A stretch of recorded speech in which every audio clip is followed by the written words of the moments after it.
ለውድ ኢትዮጵያውያን ወገኖቻችን ሰላም ለኢትዮጵያ ለምድራችን አሜን። ኢየሱስ ክርስቶስ ያድናል። አሜን። ኢየሱስ ጌታ ነው። አሜን። የጌቶች ጌታ የነገስታት ንጉስ የኃያላን ኃያል ኢየሱስ ብቻ ነው። አሜን። እኛ ሲል በመስቀል ላይ ደሙን አፍስሶ የዘላለምን ሕይወት ሰጠን።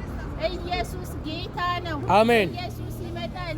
መንገድም እውነትም ሕይወትም ኢየሱስ ብቻ ነው። አሜን። መዳን በማንም የለም። እንድንበት ዘንድ ከሰማይ በታች ለሰው ልጆች የተሰጠው ስም የኢየሱስ ብቻ ነው። አሜን። ኢየሱስ ክርስቶስ ጌታ ነው። አሜን። ኢየሱስ ያድናል። አሜን። እኛ ግን የተሰቀለውን ኢየሱስን እንሰብካለን። አሜን። ኢየሱስ ጌታ ነው። አሜን። ለእኛ ሲል ደሙን አፍስሷል። ወደዚህ ወደ ኢየሱስ ኢየሱስ ያድናል። አሜን። ኢየሱስ ይወዳችኋል። አሜን። ኢየሱስ ፍቅር ነው። አሜን። ኢየሱስ ሰላማችን ነው። አሜን። ኢየሱስ አዳኛችን ነው። አሜን። ኢየሱስ ክርስቶስ ለዘላለም ጌታ ነው። አሜን። የዓለም መድኃኒት የሆነው ኢየሱስ ክርስቶስ ያድናል። አሜን። ኢየሱስ ጌታ ነው። አሜን። ክብር ለእግዚአብሔር ይሁን። አሜን። ሃሌሉያ ክብር ለኢየሱስ ይሁን።